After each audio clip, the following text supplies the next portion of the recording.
Hello everyone, welcome to Chetan Bharat Learning and welcome back to our weekly current affairs series in which we'll cover all the important developments with respect to the field of Indian economy for your UPSC preparation. Now the Indian economy related current affairs जो हम आज करेंगे that would be from 26th of April to 2nd of May. तो 26th April से लेके 2nd May तक जो important current affairs होंगे वो हम आज के लेक्चर में कवर करेंगे. Now आज के लेक्चर में हम देख लेते हैं हम कवर क्या करेंगे. So what will we cover? Now ये जो हफ्ता गया था ये भी इकोनॉमी के पर्सपेक्टिव से बहुत ही ज्यादा वीक हफ्ता गया था, यानी कि न्यूज में इकोनॉमी रिलेटेड इवेंट्स ज्यादा नहीं हुई हैं. सिर्फ 2 या 3 आइटम्स थी जो इकोनॉमी से रिलेटेड थी, इसीलिए इकोनॉमी के पर्सपेक्टिव से ये हफ्ता काफी लाइट है, ज्यादा हैवी नहीं है. फिर भी जो भी आया है वो तो हम डिस्कस कर ही लेते हैं. ऑलराइट, चलिए फिर इश्यूज देख लेते हैं कौन से कवर करेंगे. Number 1, the cause of labour distress. Now इससे रिलेटेड एक आर्टिकल आया था इंडियन एक्सप्रेस में. लेबर डिस्ट्रेस पे पता है क्या आर्टिकल है? जैसे कि लॉकडाउन लाइक सिचुएशन फिर से पैदा हो रही है हमारी कंट्री में डिफरेंट एरियाज में, तो जितने भी माइग्रेंट लेबरर्स है ना वो फिर से बस स्टॉप्स और स्टेशंस की तरफ जाना शुरू हो गए, अपने गांव वापस जाना शुरू हो गए हैं. ना ये चीज ना हमें याद दिलाती है जैसे पिछले साल हमने देखा था जब बहुत सारे शहरों से लेबरर्स पैदल गांव वापस जा रहे थे. राइट ना, ये सिचुएशन फिर से एक तरह से रिपीट हो रही है, दो वैसे रिपीट नहीं हो रही है पर फिर भी रिपीट हो रही है. इससे हमें पता चलता है कि हमारे लेबरर्स को वैसी प्रोटेक्शन नहीं मिली हुई जैसी मिलनी चाहिए, सोशल प्रोटेक्शन. तो उस पे आर्टिकल है कि कॉज क्या है लेबर डिस्ट्रेस का, कि क्यों जब भी कोई प्रॉब्लम आती है लेबरर सबसे ज्यादा इंपैक्ट होते हैं, सबसे ज्यादा नुकसान होता है. Why, what is the cause behind that. Right, फिर दूसरी न्यूज थी कि GST revenues touch an all time high.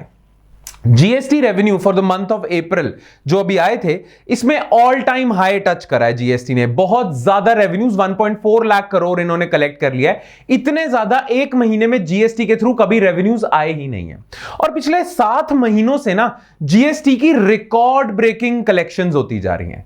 तो उसके क्या रीजंस हैं, व्हाई जीएसटी कलेक्शन ज्यादा होती जा रही है और इसका इंपैक्ट क्या हो सकता है, और क्या ये जो बहुत ज्यादा रिकॉर्ड जीएसटी कलेक्शंस हो रही हैं ये आने वाले महीनों में भी चलेगी, या ये जो कोविड-19 की सेकेंड वेव आई है इसका इंपैक्ट होगा इकोनॉमिक एक्टिविटी पे और जीएसटी कलेक्शंस पे, ये देख लेंगे.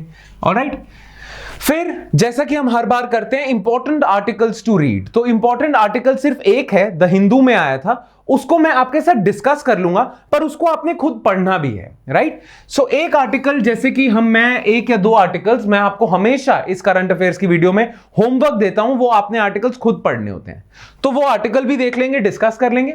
और जैसा कि आप जानते हो हमने ये नया सिस्टम स्टार्ट करा है कि हम आपसे हर लेक्चर के बाद, हर करंट अफेयर्स के लेक्चर के बाद प्रीलिम स्पेसिफिक एमसीक्यूज भी आपको देंगे. उनके आंसर्स आपने यूट्यूब कमेंट सेक्शन में नीचे लिखना है या जो आपका डिस्कशन फोरम है अगर आप ये वीडियो ऐप पे देख रहे हो.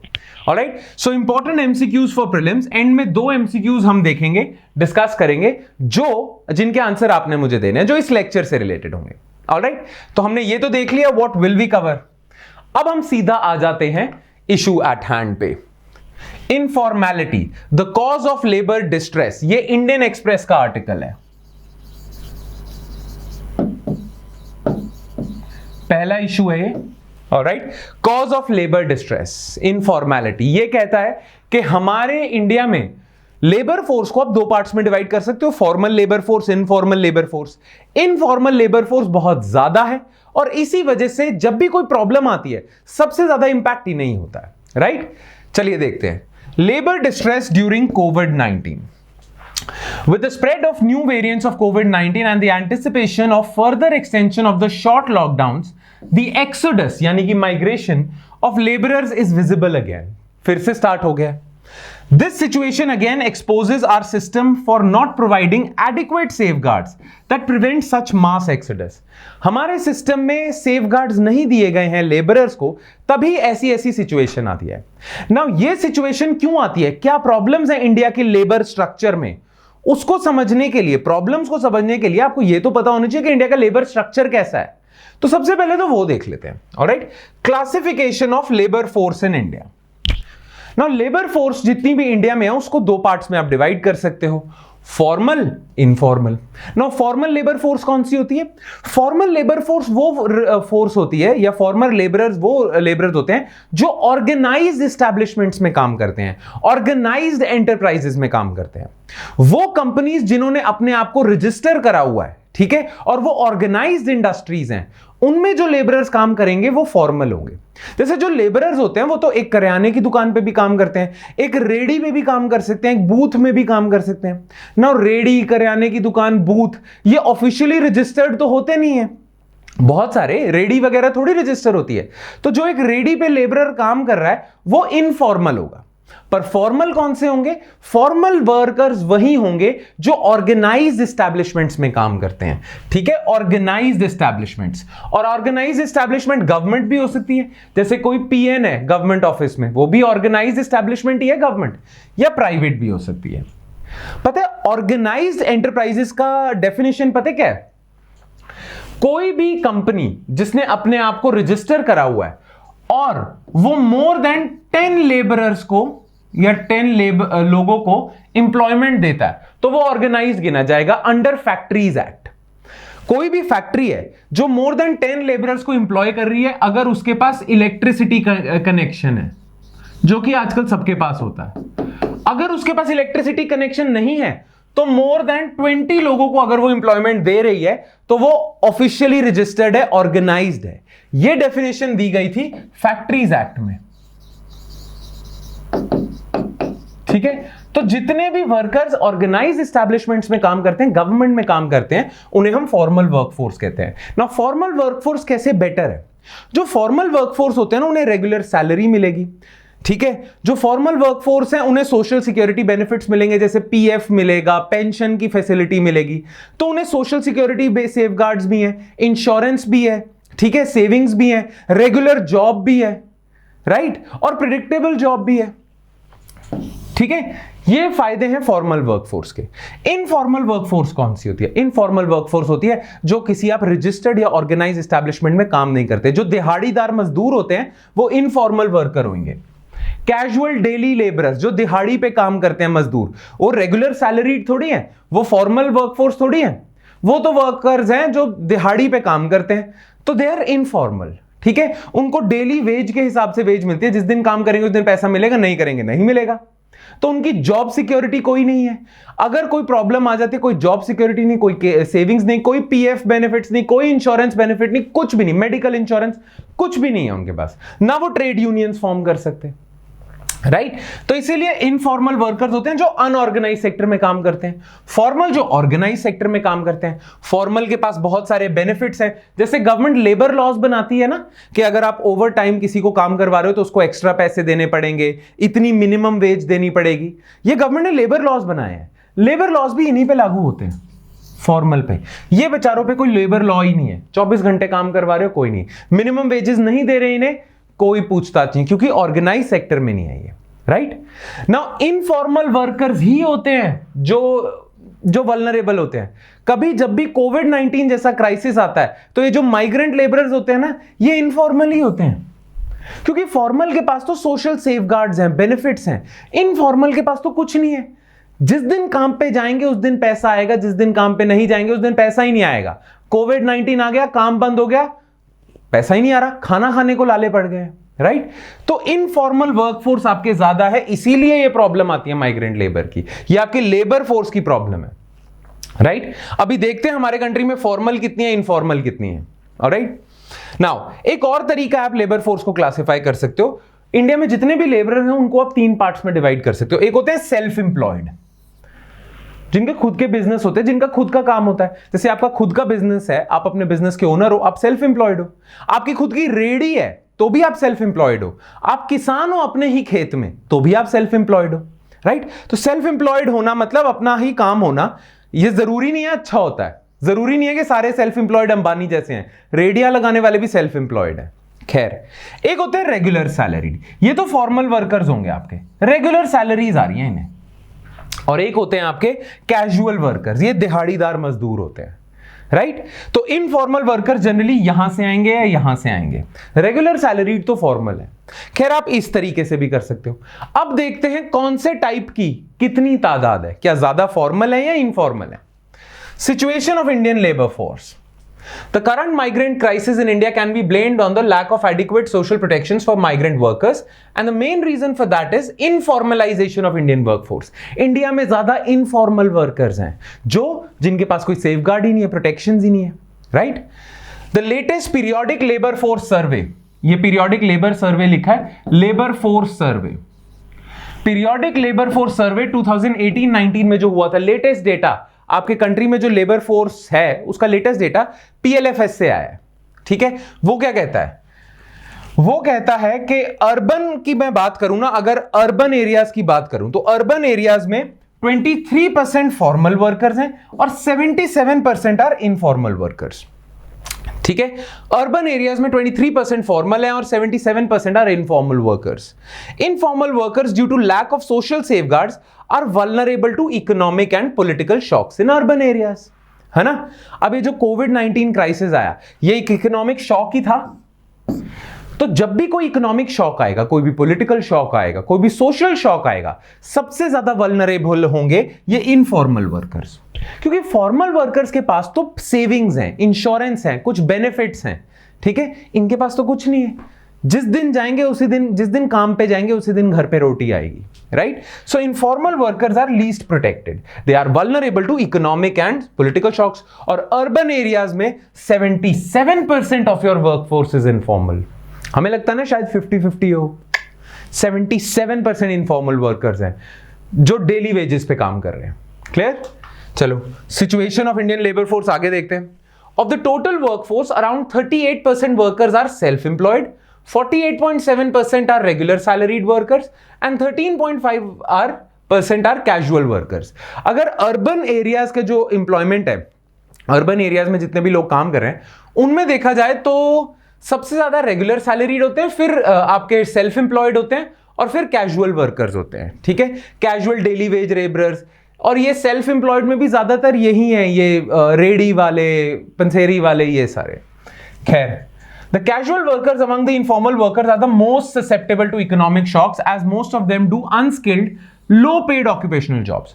जो informal workers हैं उनमें जो casual wage laborers होते हैं ना, दिहाड़ी मजदूर, वो unskilled काम ही कर रहे होते हैं, राइट? तो सबसे ज्यादा vulnerable है ये। A significantly high proportion of these workers belong to marginalized groups. अच्छा, ये तो सिर्फ अभी इकोनॉमिक एस्पेक्ट देख रहे थे, इसमें सोशल एस्पेक्ट भी देखें तो सबसे ज्यादा इनफॉर्मल वर्कर्स आपको किस कम्युनिटी से मिलेंगे? मार्जिनलाइज्ड ग्रुप से, दलित्स, आदिवासी, ठीक है? ये लोग। These informal migrant workers live in urban slums. ये slums में रहते हैं and their basic necessities are hard to be arranged if they do not work daily. जिस दिन काम पे नहीं जाएंगे उस दिन basic necessities भी नहीं मिलेंगी. Alright? So these people are extremely vulnerable. Alright? Now, ऐसा नहीं है कि गवर्नमेंट ने इनफॉर्मल वर्कर्स के लिए सोशल सिक्योरिटी बेनिफिट्स की स्कीम्स नहीं निकाली। वैसे तो फॉर्मल वर्कर जो होते हैं उनके पास सोशल सिक्योरिटी बेनिफिट्स होते हैं, पर गवर्नमेंट जानती है कि इनफॉर्मल वर्कर्स के पास सोशल सिक्योरिटी बेनिफिट्स नहीं है, तो गवर्नमेंट ने कई स्कीम्स निकाली हुई हैं जिन स्कीम्स में रजिस्टर करके इनफॉर्मल वर्कर्स भी सोशल सिक्योरिटी बेनिफिट्स का फायदा उठा सकते हैं। जैसे एक स्कीम लेके आई थी गवर्नमेंट, अटल पेंशन योजना। अटल पेंशन योजना इनफॉर्मल वर्कर्स के लिए ही थी, और दो चार ऐसी स्कीम्स गवर्नमेंट लेके आई हुई है, पर प्रॉब्लम क्या है? इनफॉर्मल वर्कर्स में अवेयरनेस ही नहीं है कि गवर्नमेंट क्या उनके लिए स्कीम लेके आई हुई है, इसीलिए वो इन स्कीम्स का कई बार फायदा नहीं उठा पाते and they are still vulnerable, ठीक है? गवर्नमेंट ने अपनी तरफ से करा हुआ है, पर फिर भी ज्यादा social security protections formal workers के पास है। खैर, according to PLFS 2018-19, the daily wage earnings of casual workers is about half of the self-employed, but almost equal to regular salary. अब ये ध्यान से सुनना, ये दोनों पॉइंट्स सेंस बनाते हैं। कहा यह जाता है कि अगर हम डेली वेजेस देखें ना, डेली कौन कितना पैसा कमा रहा है, तो सबसे ज्यादा सेल्फ एम्प्लॉयड डेली पैसा कमाते हैं, ठीक है? फिर उसके बाद कमाते हैं आपके रेगुलर सैलरीड। अगर मैं डेली पैसा देख रहा हूं, और जितना रेगुलर सैलरीड कमा रहे हैं उतने कैजुअल लेबरर्स कमा रहे हैं डेली पैसा, ठीक है? ये तो बहुत पैसा, मतलब इनकी जो डेली अर्निंग्स हैं वो ट्वाइस होती हैं, ट्वाइस देन दीज टू। तो ये दोनों लगभग डेली टर्म्स पे इक्वली कमा रहे हैं, रेगुलर सैलरीड और कैजुअल लेबर। तो फिर रेगुलर सैलरीड हम बेटर क्यों कहते हैं? कहते हैं बेटर, पता है कब कहते हैं? जब अभी तो आपने डेली देखा है, जब आप मंथली देखते हो ना, जब आप मंथली अर्निंग्स देखते हो, तो रेगुलर सैलरीड कई ज्यादा गुना कमा रहे हैं कैजुअल लेबरर से। क्यों?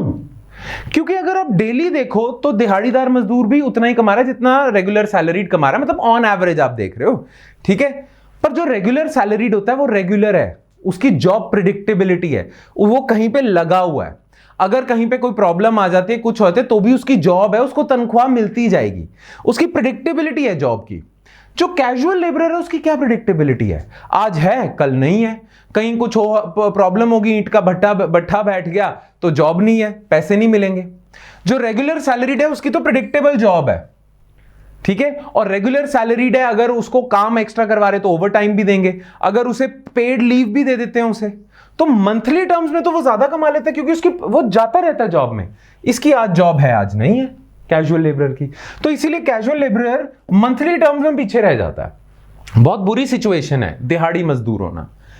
Across social categories, we can see Dalit, Adivasis, OBC workers on average working, earning less than other category workers. Now ये जो next points हैं, ये हैं आपके social point of view से। Economic aspect तो हमने देख लिया है, social point of view से कि casual laborer generally कौन सी communities से आते हैं वगैरह वगैरह।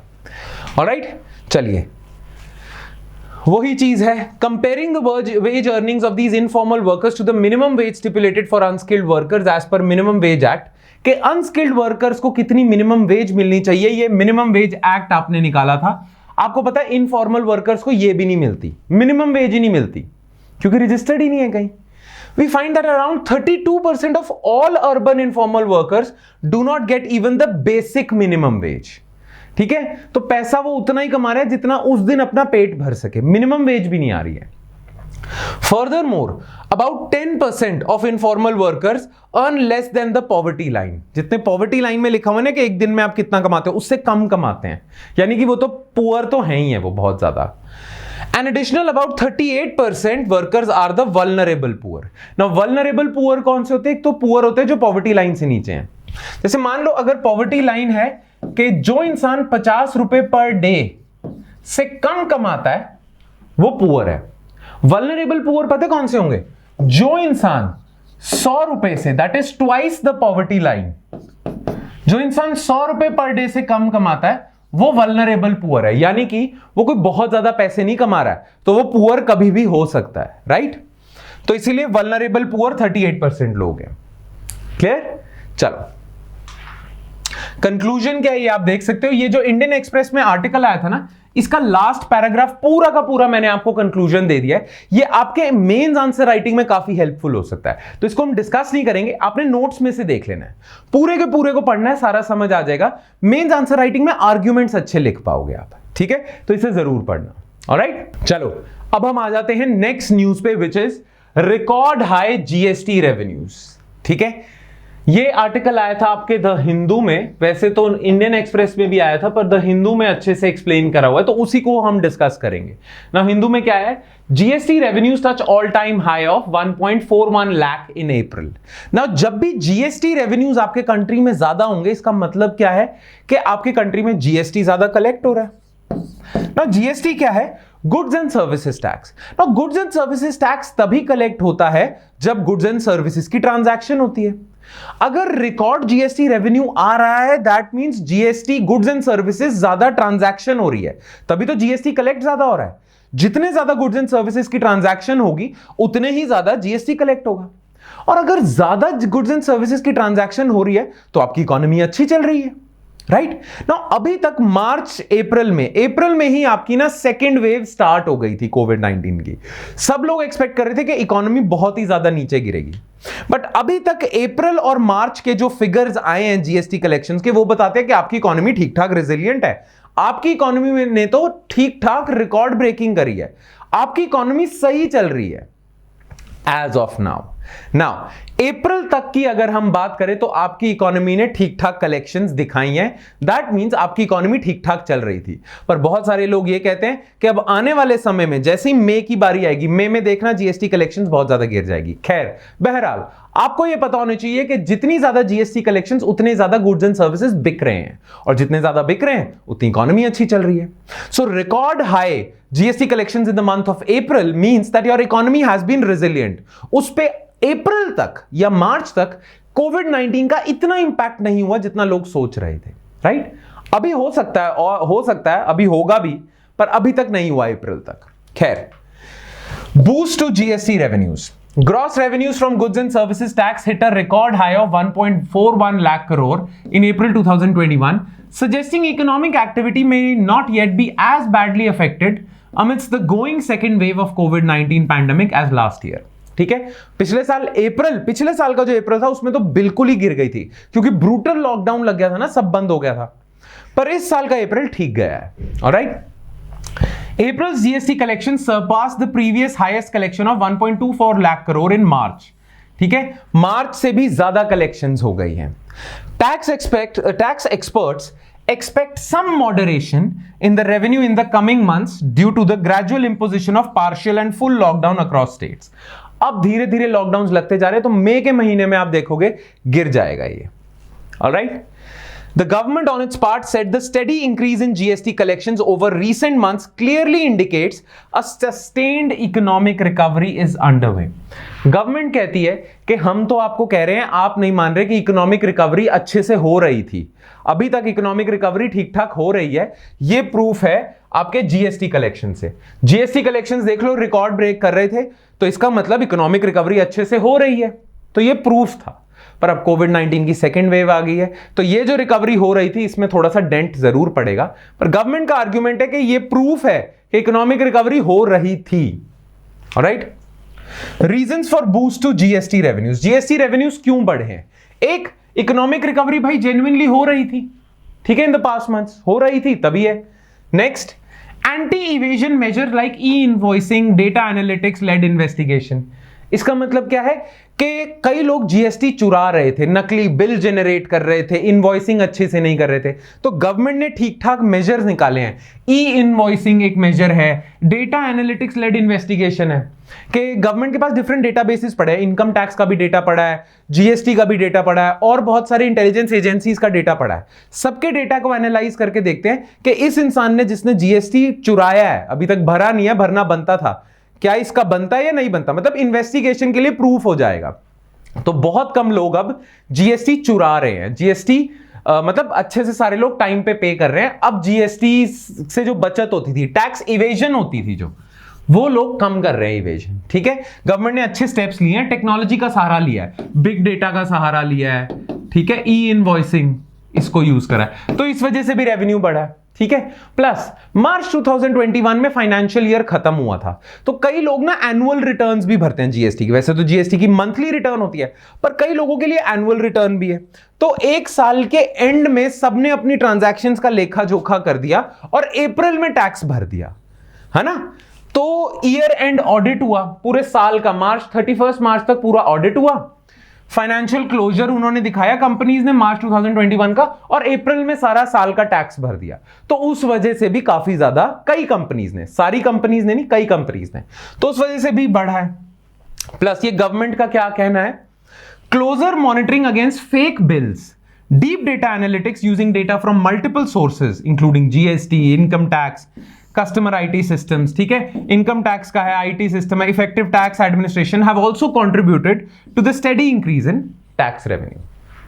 क्लियर? ठीक है, तो ये कारणों की वजह से जीएसटी का काफी ज्यादा हाइक देखा गया है। खैर, सिग्निफिकेंस ऑफ दिस न्यूज क्या है, यहां दी हुई है। कहने का मतलब है कि गवर्नमेंट ने ये जो स्टेप्स लिए हैं ना, कि जो लोग टैक्स इवेड कर रहे थे उनके खिलाफ जो गवर्नमेंट ने जो स्टेप्स लिए हैं वो स्टेप्स काम आ रहे हैं। अब टैक्स इवेजन कम हो चुकी है, ठीक है, इसीलिए ये जीएसटी के रेवेन्यू बढ़े हैं। दूसरा कारण जीएसटी के रेवेन्यू बढ़ने का क्या है कि सस्टेन्ड इकोनॉमिक रिकवरी हो रही है, तो जीएसटी के रेवेन्यू बढ़े, तो ये भी एक सिग्निफिकेंस है। पर तीसरी सिग्निफिकेंट बात यह है कि जो सस्टेन्ड इकोनॉमिक रिकवरी हो रही थी अब ये गिर रही है, तो अगले कुछ आने वाले महीनों में जीएसटी रेवेन्यूज कम होंगे। ये प्रिडिक्शन, ऐसा अनुमान लगाया जा रहा है। ऑलराइट, ठीक है। चलो नेक्स्ट न्यूज इज, ये आपके लिए होमवर्क है, इंपॉर्टेंट आर्टिकल्स टू रीड में हिंदू में एक आर्टिकल आया था, an idea on taxation that is worth a try. Rich countries का क्लब कौन सा है? OECD, अमेरिका और यूरोपियन कंट्रीज। अमेरिका का एक प्रपोजल है कि सारी ये जितनी भी रिच कंट्रीज है ना, एक यूनिफॉर्म कॉर्पोरेट टैक्स लगा लेते हैं कि सारी कंट्रीज में सेम होगा कॉर्पोरेट टैक्स। हम ऐसा क्यों नहीं करते? ऐसा क्यों सोच रहे हैं ये? वेल, अभी कोविड-19 के बाद ना बहुत ज्यादा कंट्रीज, कोविड-19 की वजह से इकोनॉमी तहस नहस हो गई थी, बहुत सारी कंट्रीज ना इकोनॉमिक रिकवरी की तरफ फोकस कर रहे हैं ना। इकोनॉमिक रिकवरी को होने के लिए ना उन्हें फिस्कल एक्सपेंशन करनी पड़ रही है, फिस्कल डेफिसिट बढ़ाना पड़ रहा है, क्योंकि इकोनॉमी को अगर रिकवर कराना है तो गवर्नमेंट को स्पेंडिंग बहुत ज्यादा बढ़ानी पड़ रही है। गवर्नमेंट बहुत ज्यादा स्पेंडिंग बढ़ा रही है, सारी गवर्नमेंट्स वर्ल्ड की, यूएसए तो सबसे ज्यादा ना। जब ये सारी गवर्नमेंट स्पेंडिंग बढ़ा रही हैं, बहुत ज्यादा स्पेंडिंग बढ़ा रही हैं, तो इनका फिस्कल डेफिसिट बढ़ता जा रहा है ना, अनसस्टेनेबली बढ़ता जा रहा है। और जितना ज्यादा फिस्कल डेफिसिट होगा उतना ही ज्यादा बोरोइंग्स बढ़ती जाएंगी, उतना ज्यादा डेट बढ़ जाएगा ना। फिस्कल डेफिसिट को कंट्रोल करने के लिए ये सोच रहे हैं हम कॉर्पोरेट टैक्स बढ़ा दें, ठीक है। पर अगर अमेरिका, ये प्रपोजल अमेरिका ने दिया है कि हम सब इकट्ठे कर लेते हैं, अगर अमेरिका कॉर्पोरेट टैक्स बढ़ा देगा तो कंट्रीज अपने ऑफिसेज यूरोप में शिफ्ट कर देंगी कि यार यूरोप में अपनी कंट्री का रेजिडेंस दिखा देते हैं, यूरोप में शिफ्ट कर देते हैं, टैक्स हेवंस में अपना ऑफिसेज शिफ्ट कर देते हैं, वहां पे इनकम दिखाओगे तो वहां पे टैक्स कम देना पड़ेगा। तो सारी कंपनीज बड़ी बड़ी उठ उठ के यूरोप में अपने आप को शिफ्ट करने लग जाएंगी, राइट क्योंकि अमेरिका में काम करती रहेंगी पर यूरोप से काम दिखाएंगी। तो यूरोप में जहां टैक्स कम हो, यूरोप भी मैं क्यों कहूं, उन कंट्रीज में जहां टैक्स कम है तो सारी कंपनीज उधर जाना शुरू हो जाएंगी, तो अमेरिका को जो टैक्स मिलना था वो मिलेगा नहीं, राइट। तो अगर अमेरिका ने कॉर्पोरेट टैक्स बढ़ा दिया तो कंपनी अपने ऑफिसेस उन कंट्रीज में शिफ्ट कर देंगी जहां टैक्स कम है। तो अमेरिका क्या प्रपोज कर रहा है, जितनी भी बड़ी बड़ी कंट्रीज हैं सारे अपने कॉर्पोरेट टैक्स सेम कर दो और ज्यादा कर दो, तो भागने के लिए कंपनीज को कोई जगह नहीं बचेगी। और ये जितनी भी सारी कंट्रीज हैं जो हाई फिस्कल डेफिसिट से जूझ रही हैं, ये सारी मिलके कॉर्पोरेट टैक्स बढ़ा दें। अब सारी बढ़ा देंगी तो कंपनी कहां जंप मारेगी, कहां जाएगी, ठीक है, वहीं रहेंगी कंपनीज। कॉर्पोरेट टैक्स भी ज्यादा हो जाएगा, कंपनीज को भी वहीं रहना पड़ेगा, कलेक्शंस भी ज्यादा होंगी और फिस्कल डेफिसिट भी कंट्रोल होगा, राइट। ये करना चाहिए इन्हें, ठीक है। टैक्स हेवंस में जनरली कंपनीज चली जाती हैं, ठीक है, ये अपनी शेल कंपनीज बना के अपने प्रॉफिट्स दिखा देती है, वो भी रुक जाएगा, पैसे भी आ जाएंगे, फिस्कल डेफिसिट भी कम होगा, इकोनॉमी भी रिकवर कर जाएगी। तो इसके लिए ये आइडिया मूट किया है अमेरिका के सेक्रेटरी ऑन ट्रेड ने, ठीक है, USTR है या कोई है अमेरिका के ट्रेजरी सेक्रेटरी ऑफ ट्रेजरी ने ये आइडिया मूट किया है, ये आइडिया दिया है। अब देखो इस आइडिया में वैसे तो अग्रीमेंट आएगा नहीं, कंट्रीज मानेंगे नहीं, पर इस आर्टिकल का पॉइंट क्या है, वर्थ अ ट्राई, कि हाँ यार आइडिया में थोड़ा सा तो दम लग रहा है, सोच सकते हैं। तो ये आर्टिकल उसके आर्ग्यूमेंट्स देगा कि ऐसा करना क्यों चाहिए ना। जो जो इसमें बातें लिखी होंगी सारी आपको समझ आएंगी, क्यों, क्योंकि आपने अच्छे से लेक्चर्स लगाए हैं इकोनॉमी के, स्पेशली मैक्रो इकोनॉमिक्स के। तो इस आर्टिकल में जो जो बातें होंगी ऐसा मैं मानता ही नहीं है कि आपको कुछ समझना है, क्योंकि अब आपके सारे ऑलमोस्ट कॉन्सेप्ट्स क्लियर हैं, ऑलराइट। तो इस आर्टिकल को खुद पढ़ना, खुद दिमाग लगाना, आपको इजीली समझ आ जाएगा। और इसमें जो आर्ग्यूमेंट्स है आप अपने मेंस आंसर राइटिंग में भी यूज कर सकते हो, ये नया आइडिया है, ऑलराइट, क्लियर, मेक सेंस। चलो अब हम आ जाते हैं अपने क्वेश्चन ऑफ द डे पे, MCQs फॉर प्रीलिम्स 2021। नाउ जैसा कि आप जानते हो आपके कोई भी करंट अफेयर्स की क्लास होती है, स्पेशली इकोनॉमी की जो भी क्लास होती है, उसके एंड में मैं आपको 2 MCQs देता हूं जिसके आंसर आपने लिख के देने हैं, मुझे आंसर करना है, फिर हम उसे डिस्कस कर लेंगे, उनके आंसर मैं आपको बता दूंगा। ये मैं इसलिए कर रहा हूं क्योंकि प्रीलिम्स शायद सिर पे है, प्रीलिम्स आने वाला है और इसीलिए अब आपको प्री मोड में आ जाना चाहिए। मैं आपको मेंस टाइप क्वेश्चंस नहीं दे रहा, that is for a reason, क्योंकि अभी मेंस सिर पे नहीं है, प्रीलिम्स है, और प्रीलिम्स निकलेगा तभी मेंस दे पाओगे। इसीलिए अब हम सारे प्री मोड में आ जाएंगे, प्रीलिम्स के मोड में है, और मैं आपको MCQs देता रहूंगा with respect to current affairs, alright. चलो फिर पहला करंट अफेयर्स का MCQ क्या है, Which of the following statements with respect to informal workers is incorrect? Incorrect पूछा है। Option A, these workers lack social security benefits. Okay. B. These workers work in unorganized establishments. Okay.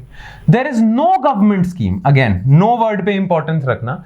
There is no government scheme to provide social security protections to informal workers. इसका मतलब कोई भी government scheme नहीं है जो इन्हें protection देती हो.